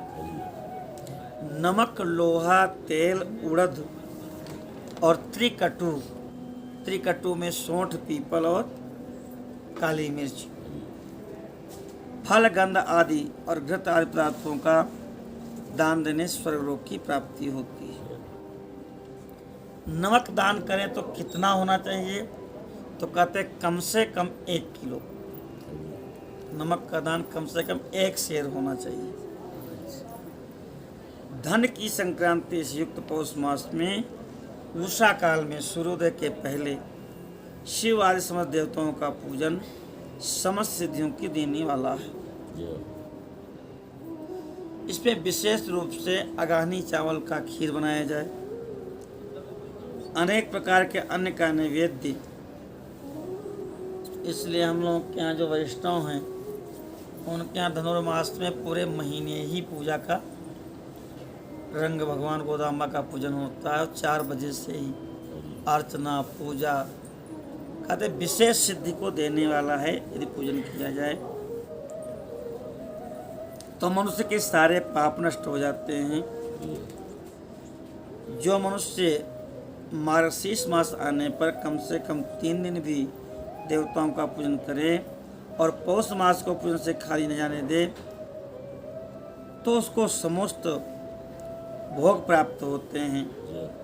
जो ब्राह्मण पौष महीने में पूरे महीने जितेंद्रिय निराहार रहकर प्रातः काल से मध्याह्न काल तक वेदमाता गायत्री का जप करते हैं और सोने के समय पंचाक्षर आदि मंत्रों का जप करते हैं, ऐसे करने वाला ब्राह्मण ज्ञान पाकर सही छूटने के बाद मोक्ष प्राप्त कर लेता है। पौष महीने में भी व्रत नियम का विधान शिव महापुराण में है। नहीं तो प्रायः लोग कहते हैं तो खरमास है, इसमें कोई पूजा पाठ होता नहीं। प्रायः आचार्य लोग बता देते हैं कि भाई ये तो खरमास है, इसमें कुछ होता नहीं। पौष मास में भी अनुष्ठान का विधान बताया है। द्विजेतर जो ब्राह्मणेतर लोग हैं ऐसे लोग त्रिकाल स्नान और पंचाक्षर मंत्र का जप करने से इष्ट को प्राप्त कर लेते हैं। यह चराचर जगत बिंदु स्वरूप है, नाद स्वरूप है। सब शब्द से ही सबकी उत्पत्ति है। बिंदु शक्ति है और नाद शिव है। इस तरह जगत शिव शक्ति स्वरूप है। नाद बिंदु का और बिंदु इस जगत का आधार है। शक्ति शिव ही संपूर्ण जगत के आधार हैं, ऐसा मानना चाहिए। इस प्रकार से भगवान शिव के स्वरूप को बताया है। बोलो काशी विश्वनाथ भगवान की जय। जो शिव और शक्ति की पूजा करता है उसके समस्त मनोरथ पूर्ण होते हैं और अंत में वह भगवान के लोक को प्राप्त कहते हैं। गाय का दूध, गाय का दही, गाय का घी, इन तीनों को पूजन के लिए शहद और शक्कर के साथ अलग अलग भी रखें और साथ में भी मिला के भगवान का पूजन कराएं। शिवलिंग का अभिषेक और स्नान गाय के दूध से और अन्न के मेल से नैवेद्य करके प्रणव मंत्र के उच्चारण पूर्वक भगवान शिव को अर्पित करें। इस प्रकार से शिव जी के आराधना की विधि बताई है। अब कहते हैं कि षडलिंग स्वरूप प्रणव का महात्म्य, उसके सूक्ष्म रूप ओंकार और स्थूल रूप पंचाक्षर। पंचाक्षर मंत्र जो है वो ओंकार का ही स्थूल रूप है, नमः शिवाय। उसके जप की विधि, महिमा और कार्य ब्रह्म के लोकों से लेकर के और कारण ब्रह्म रुद्र के लोकों तक का विवेचन अगले अध्याय में बताते हैं। कहते हैं कि हे ऋषियों, सर्वलिंग स्वरूप प्रणव का महात्म्य शिव भक्त के पूजन का प्रकार बतलाइए। सूर्य का महर्षियों, आप सब तप के धनी हैं और शिव के चरणों में आपकी अत्यंत रति है। जो आप पूछ रहे हैं इसका सही सही उत्तर तो भगवान महादेव ही जानते हैं, दूसरा कोई इसका उत्तर कैसे दे सकता है। फिर भी उनकी कृपा से ही मैं आपको उत्तर दे रहा हूँ। वह भगवान शिव हमारी और आप सब की रक्षा करें। प्रा नाम है प्रकृति का और प्रकृति से उत्पन्न संसार रूपी महासागर ये है। प्राणव, नव माने नौका, तो इस संसार सागर से जो पार कर दे उसी का नाम है प्रणव। प्रकृति से उत्पन्न संसार रूपी महासागर को पार जाने की जो नाव है उसी का नाम है प्रणव। इस ओंकार रूप प्रणव को संज्ञा देते हैं प्रणव, क्योंकि यह संसार सागर से पार कर देता है। जो ओंकार का जप करता है तो प्रा माने प्रपंच, ना माने नहीं, वह माने आप लोगों के लिए। जो प्रणव का जप करते हैं, ना माने प्रपंच, ये संसार रूपी प्रपंच उनके लिए नहीं रह जाता है। ये प्रणव का अर्थ है। तीसरा कहते हैं कि प्रकर्षेण नयेत वह स्मान मोक्षम, जो बड़ी तीव्रता के साथ आपको मोक्ष की ओर ले जाए, मुक्त कर दे, उसका नाम है प्रणव। अर्थात उपासकों को बलपूर्वक जो मोक्ष प्रदान करता है उसको कहते हैं प्रणव। ओमकार को प्रणव क्यों कहते हैं इसकी व्याख्या कर रहे हैं। इसीलिए ऋषि मुनियों ने इनको प्रणव कहा है। अपना जप करने वाले योगियों के, अपने मंत्र की पूजा करने वाले उपासकों के समस्त कर्मों का नाश करके यह दिव्य नूतन ज्ञान देता है। प्रकृष्ट रूपेण जो नव है, नवीन है, पिछले सारे कर्मों को समाप्त करके जो दिव्य नवीन नवीन फलों को प्रदान करता है उसका नाम भी प्रणव है। तो नित्य प्रति प्रतिपल नव कौन है? तो कहते हैं माया रहित महेश्वर ही नवीन है।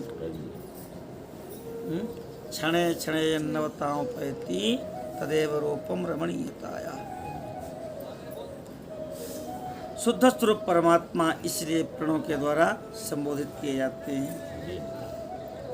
ये प्रणव के दो भेद हैं, एक स्थूल और एक सूक्ष्म।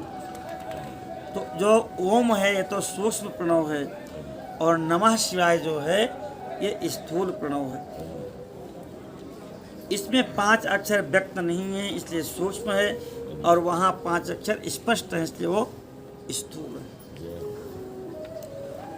फिर जीवन मुक्त पुरुष के लिए सूक्ष्म प्रणव के जप का विधान है। वही जो जीवन मुक्त नहीं है, संसार सागर में कार्य क्षेत्र में हैं, उनके लिए सूक्ष्म प्रणव के जप का विधान नहीं है और नमः शिवाय का जप करें। इस प्रकार से स्थूल और सूक्ष्म प्रणव का विधान बताया गया है। जिसने 36 करोड़ मंत्र का जप कर लिया है उसे अवश्य ही योग प्राप्त हो जाता है। अकार, उकार, मकार, बिंदु, नाद, शब्द, काल और कला, इनसे युक्त जो प्रणय है उसे दीर्घ प्रणव कहते हैं। वह योगियों के हृदय में स्थित होता है।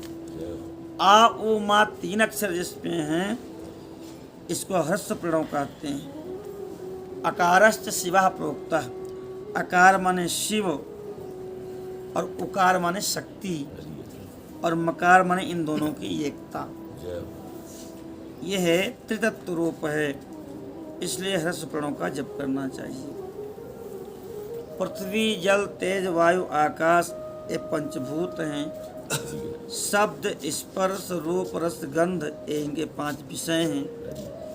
यही 10 वस्तुएं मनुष्य की कामना के विषय हैं। कितनी भी कामना करोड़ों गिनाइए आप, लेकिन वो इन्हीं 5 के अंतर्गत आके शांत हो जाते हैं। इनसे अधिक कोई कामना नहीं कर सकता।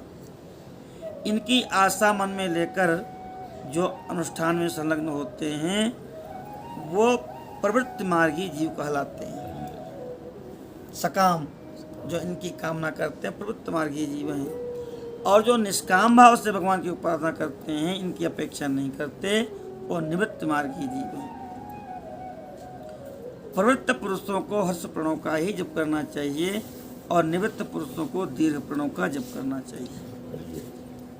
प्रणव का 9 करोड़ जप करने का मनुष्य शुद्ध हो जाता है, और फिर 9 करोड़ का जप करने से वह पृथ्वी तत्व पर विजय प्राप्त कर लेता है। 18 करोड़ प्रणव का जप कर ले तो पृथ्वी तत्व के ऊपर वह विजय प्राप्त कर लेता है। पुनः 9 करोड़ जप करे तो जल तत्व पर विजय प्राप्त कर लेता है, माने 27 करोड़ जप कर लेता है। और पुनः 9 करोड़ जप करे तो अग्नि तत्व पर विजय प्राप्त कर लेता है। और फिर से 9 करोड़ का जप करे तो वायु तत्व पर विजयी हो जाता है। और फिर 9 करोड़ का जप करे तो 9 पचे 45 करोड़ हो गया, तो वह आकाश को अपने अधिकार में कर लेता है। इस प्रकार 9 करोड़ का जप करके क्रमशः गंध रस रूप स्पर्श शब्द पर विजय प्राप्त कर लेता है। और फिर और 9 करोड़ जप कर ले, 54 करोड़ जप कर ले, तो वह अहंकार को भी जीत लेता है। वह अपने अहंकार को भी जीत लेता है। इस तरह से 108 करोड़ प्रणों का जप करके उत्कृष्ट बोध को प्राप्त हुआ पुरुष शुद्ध योग का लाभ करता है, इसमें संदेह नहीं है। इसलिए कहते हैं ओंकारम बिंदु संयुक्तम नित्यम ध्यायन्ति योगिना। बिंदु संयुक्त ओंकार का योगी लोग नित्य ध्यान करते हैं। इस प्रणव रूपी शिव का ध्यान करते करते योगी समाधि में स्थित हुए महायोगी साक्षात शिव ही हैं, इसमें संदेह नहीं करना चाहिए। मंत्रों के 10 प्रकार के संस्कार होते हैं। उन संस्कारों से संस्कृत होकर के मंत्र जागृत हो जाते हैं। जनन, दीपन, बोधन, ताड़न, अभिषेचन, विमलीकरण, जीवन, तर्पण, गोपन, आप्यायन, ये 10 प्रकार के मंत्रों के संस्कार हैं। तो जनन कैसे होता है, मंत्र का जनन कैसे होता है, ध्यान से सुनिए। भोजपत्र पर गोरोचन, कुमकुम, चंदन आदि से त्रिकोण लिखे और फिर तीनों कोणों में 6-6 रेखाएं खींचे, तो इस प्रकार से 49 त्रिकोण बनेंगे। और उसमें ईशान कोण से मातृका वर्ण लिखे, देवता का आवाहन पूजन करे और मंत्र का एक एक वर्ण उच्चारण करके पत्र पर लिखता जाए, तो ये मंत्र का जनन होता है। और दूसरा है दीपन। हंस मंत्र का संपुट करके 1000 मंत्र जप द्वारा मंत्र का दूसरा दीपन संस्कार होता है। हंसा सोहम पर चर्चा हुई थी, उसका 1000 जप करे तो दीपन हो जाता है मंत्र का। और होम बीज के द्वारा 5000 जप करे तो मंत्र का बोधन होता है। और संपुटित मंत्र, फट से संपुटित मंत्र 1000 जपे तो उसका ताड़न हो जाता है। जैसे फट रामाय, रामा जपे तो आप फट रामाय आप 5000 जपे तो वह ताड़न हो जाएगा। और भोज पत्र पर लिख करके मंत्र जल को आमंत्रित करे, उस आमंत्रित जल से पीपल के पत्र आदि के द्वारा मंत्र के ऊपर अभिषेक करे, तो ये मंत्र का अभिषेक हो गया। फिर ओम त्रोम वखट से संपुटित करके अपने मंत्र का जप करे तो विमलीकरण हो गया।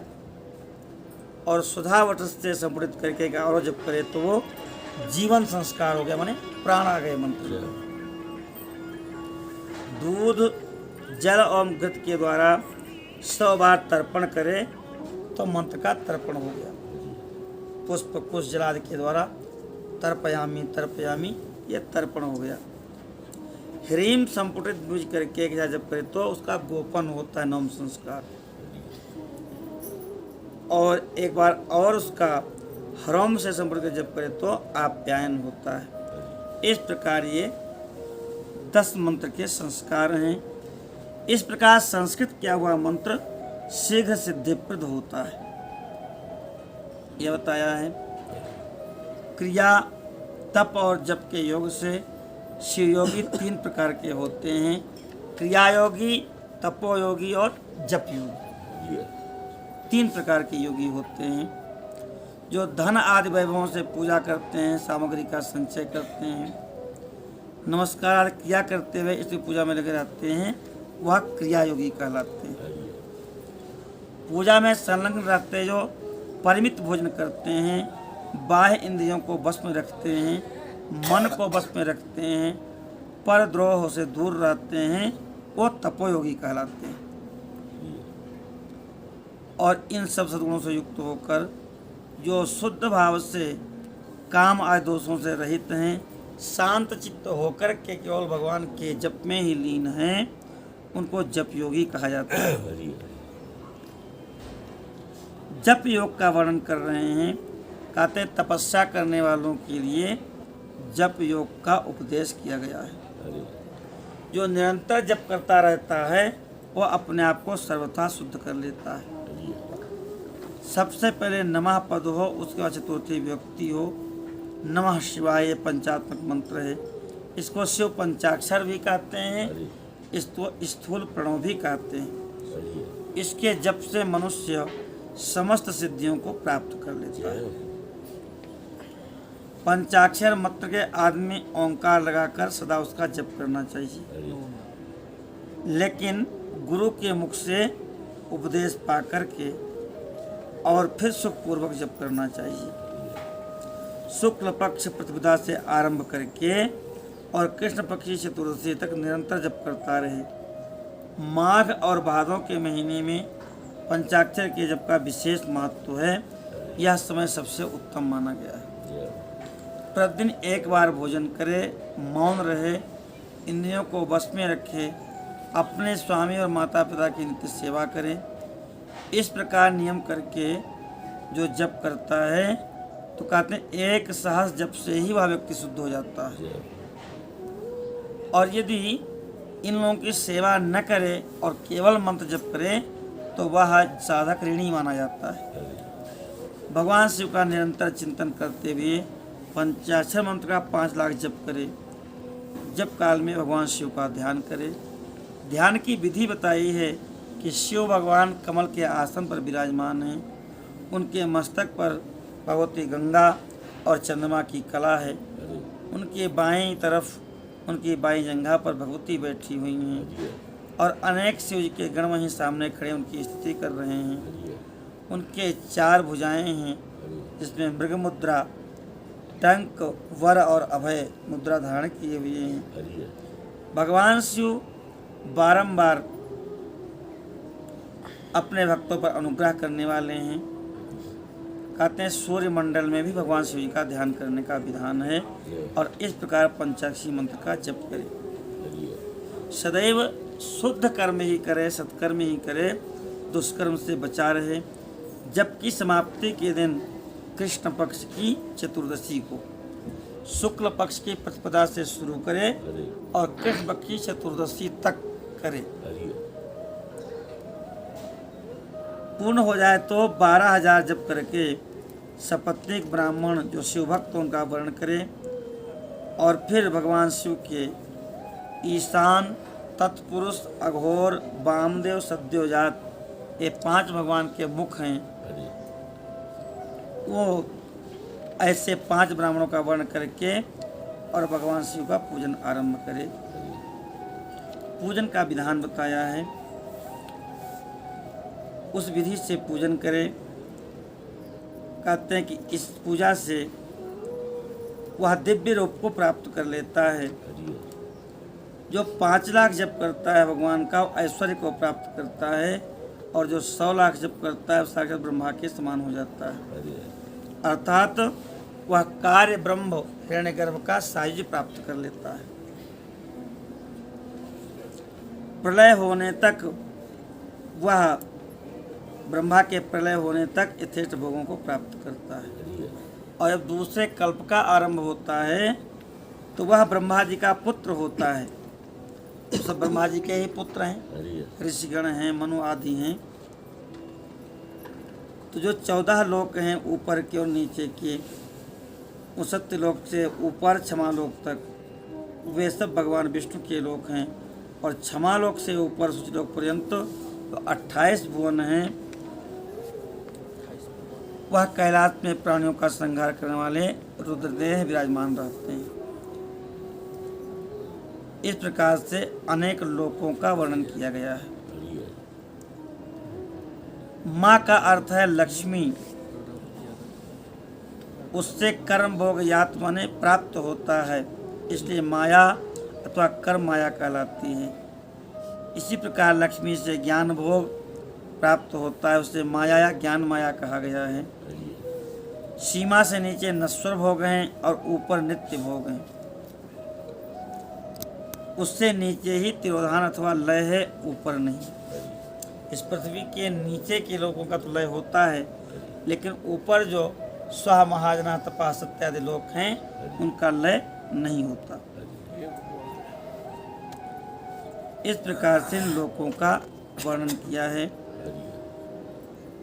जो सत्य, अहिंसा और धर्म से युक्त होते हैं, शिव की पूजा में तत्पर रहते हैं, वे काल चक्र को पार कर जाते हैं। काल चक्रेश्वर की सीमा तक जो विराट महेश्वर लोक बताया गया है, उसके ऊपर वृषभ के आकार के धर्म की स्थिति है। वृषभ की इसीलिए पूजा होती है, वृषभ को इसीलिए वाहन स्वीकार किया शिव जी ने। ये धर्म का स्वरूप है। वृषभ जो है ये धर्म का स्वरूप है। वह ब्रह्मचर्य का मूर्तिमान रूप है। सत्य, पवित्रता, अहिंसा और दया, ये 4 पैर हैं उस धर्मरूपी वृषभ के। वह साक्षात शिवलोक के द्वार पर खड़ा है। क्षमा उसके सींग हैं, सम कान हैं और वेद ध्वनि रूपी शब्द से वह विभूषित है। जब वह वृषभ वृषण करता है, उच्चारण करता है, तो वेद की ध्वनि निकलती है। आस्तिकता उसके दोनों नेत्र हैं। विश्वास ही उसकी श्रेष्ठ बुद्धि एवं मन है।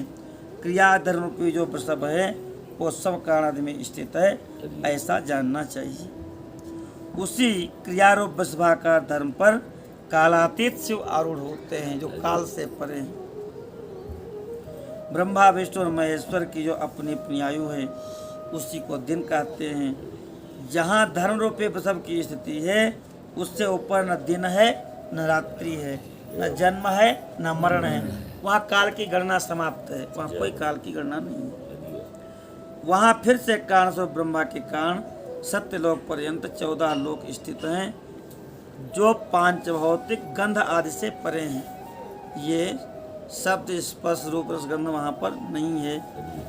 वहाँ उस परमात्मा की सनातन स्थिति है। सूक्ष्म गंध ही उसका स्वरूप है। उसके ऊपर विष्णु के 14 लोक हैं और उससे ऊपर भी रुद्र के 28 लोकों की स्थिति है। उसके ऊपर कारणेश शिव के 56 लोक विद्यमान हैं। उसके बाद शिव सम्मत ब्रह्मचर्य लोक है। वही 5 आवरणों से युक्त ज्ञान में कैलाश है। कैलाश में सबसे ऊपर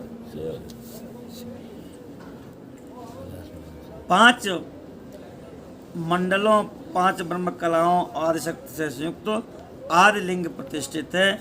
उससे परमात्मा शिव का शिवालय कहा जाता है। वहीं पराशक्ति से युक्त परमेश्वर शिव निवास करते हैं। वही सृष्टि का पालन, स्थिति, संहार, तिरोभाव और अनुग्रह इन कृत्यों में प्रवीण हैं। उनका श्री विग्रह सतचित आनंद स्वरूप है, सच्चिदानंदमय है। वे सदा ध्यान रूपी धर्म में स्थित रहते हैं, सदैव ध्यान में ही रहते हैं और सदा सब पर अनुग्रह किया करते हैं। वह स्वात्मा राम हैं। समाधि रूपी आसन पर आसीन हो नित्य विराजमान होते हैं। हरि कर्म एवं ध्यान आदि का अनुष्ठान करने से साधन पथ में आगे बढ़ने पर उनका दर्शन संभव है। हरि नित्य नैमित्तिक आदि कर्मों द्वारा देवताओं का इन करने से भगवान शिव के आराधन में मन लगता है। हरि तो अपने नित्य कर्म करते रहेंगे तो भगवान शिव की आराधना में मन लगेगा।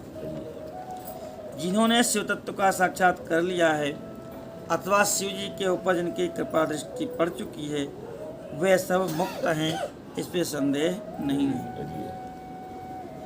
आत्मा स्वरूप में जो स्थिति है वही मुक्ति की स्थिति है। जय सारे सुख सारा जो कुछ भी वैभव है वह आपकी आत्मा से ही उद्भूत है, हरि बाहर कहीं कुछ नहीं है। ऐसा जिसको बोध हो चुका है वह मुक्त है।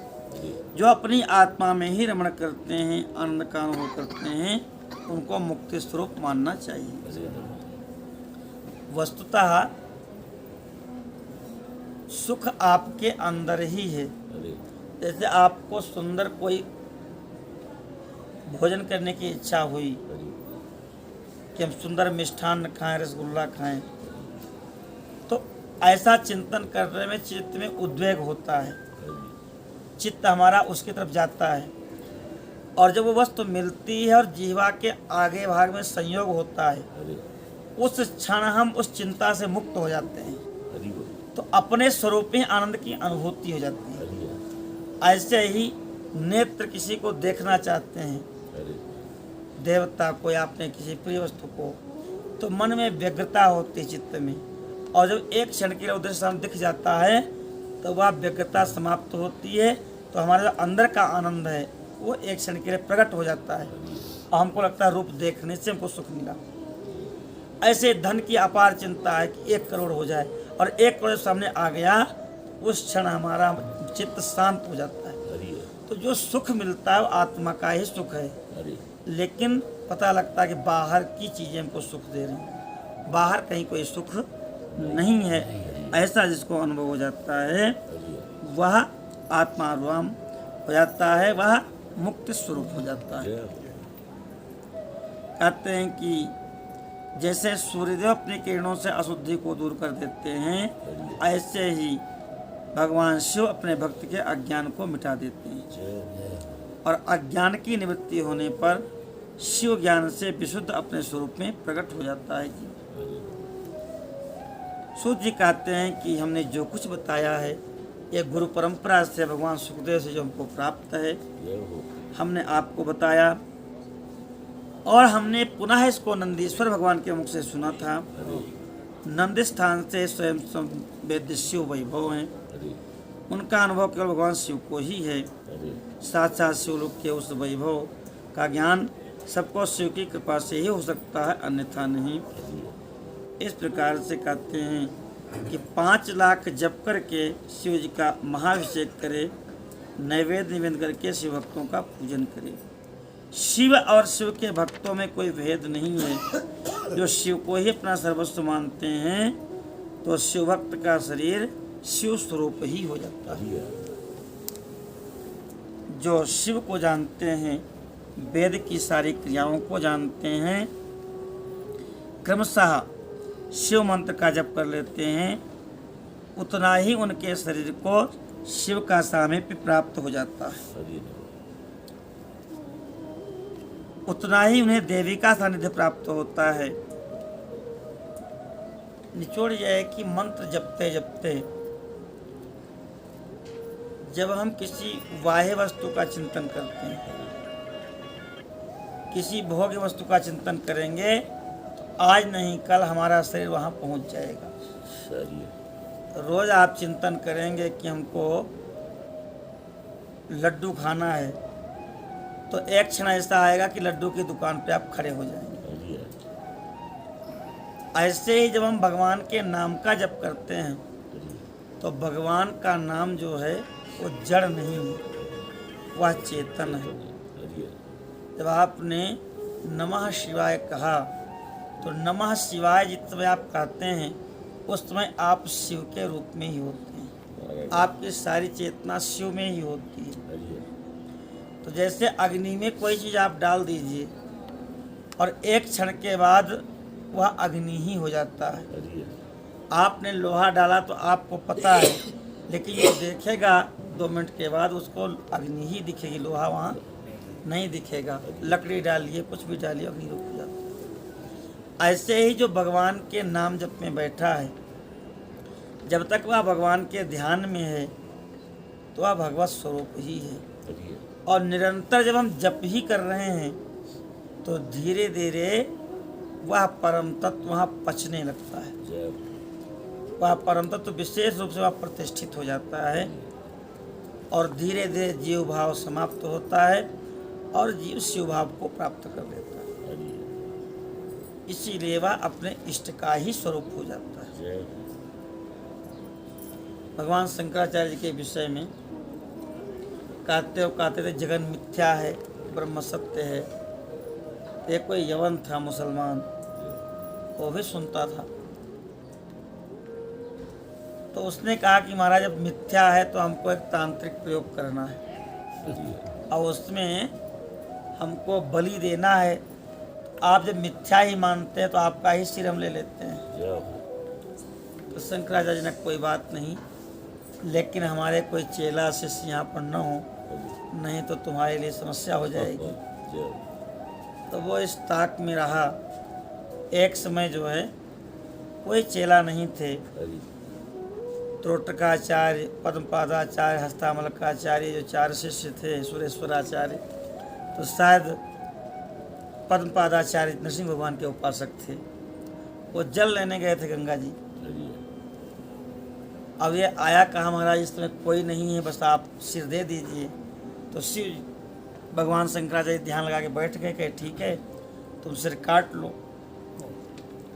और ज्यों ही से तलवार से सिर काटना चाहा अरे तो वहाँ पद्मपादाचार्य जी प्रकट हो गए। जय इष्ट का आवेश हुआ, वो उड़ के आ गए कि दौड़ के आ गए और उन्होंने उसको फाड़ दिया। जय जब शंकराचार्य जी समाधि से उठे, देखे कि ये तो वही है जो हमारा सिर मांग रहा था, इसको कैसे किसने फाड़ दिया। अरे तो देखिए कि वो नृसिंह भगवान के उपासक, तो जो जिस इष्ट का जप करता है अरे वो उसके अंदर निवास करता है, उसका रूप हो जाता है। जय हो इसीलिए कहते हैं कि वह शिव स्वरूप हो जाता है। अरे ऋषि बोले हे श्रेष्ठ जी, बंधन और मोक्ष का स्वरूप क्या है? अरे बंधन क्या है और मोक्ष क्या है? सूर्य जी कहने लगे कि प्रकृति ने 8 बंधनों में बांध रखा है। जय हो जो इन 8 बंधनों में बंधा है वो बद्ध जीव है, और जो उनसे छूटा हुआ है वह मुक्त जीव है। जय हो प्रकृति आदि को वश में कर लेना मोक्ष कहलाता है। बंधन आगंतुक है और मोक्ष स्वतः सिद्ध है।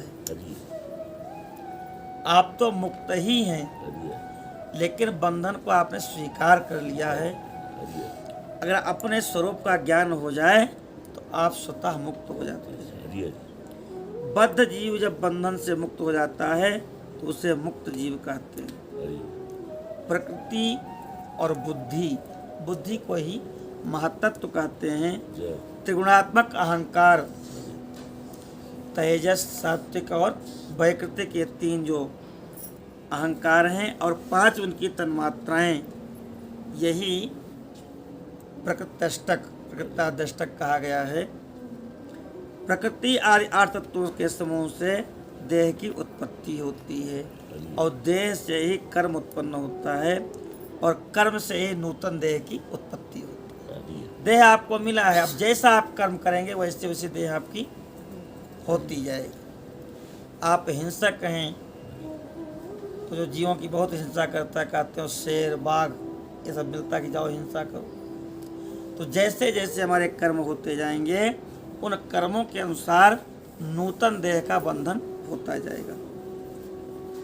इस प्रकार बारंबार जन्म और कर्म होते रहते हैं। शरीर को स्थूल, सूक्ष्म और कारण भेद से 3 प्रकार का जानना चाहिए।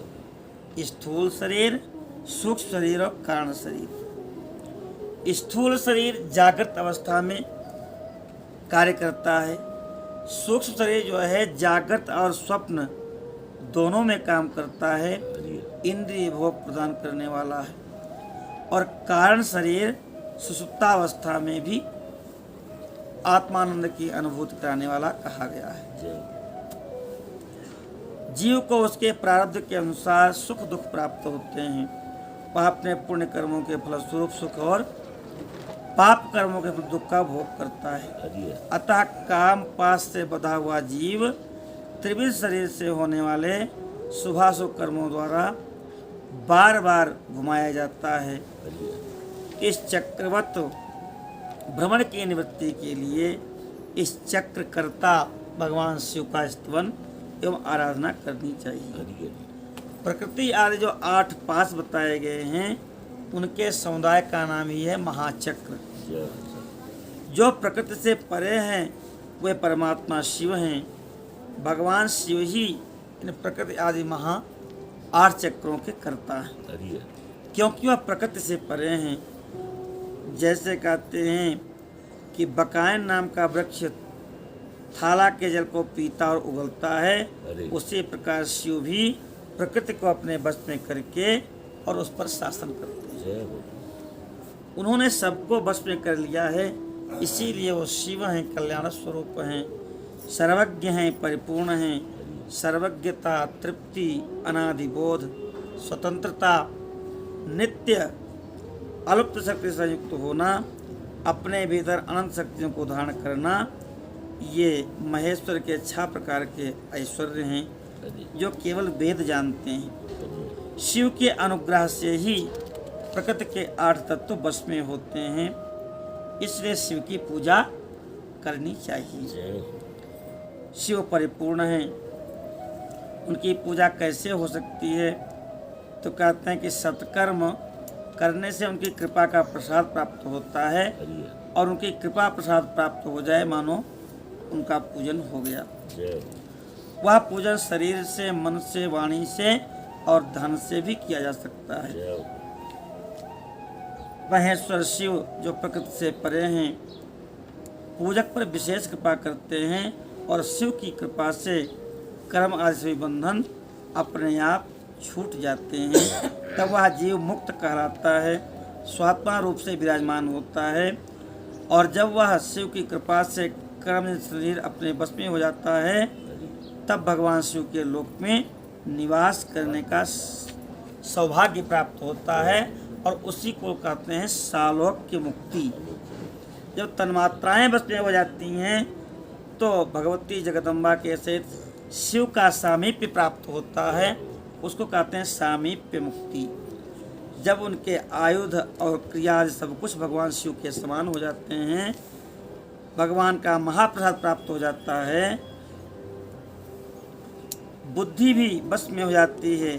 बुद्धि प्रकृति का कार्य है, उसके बस में होने पर सारष्टी मुक्ति होती है।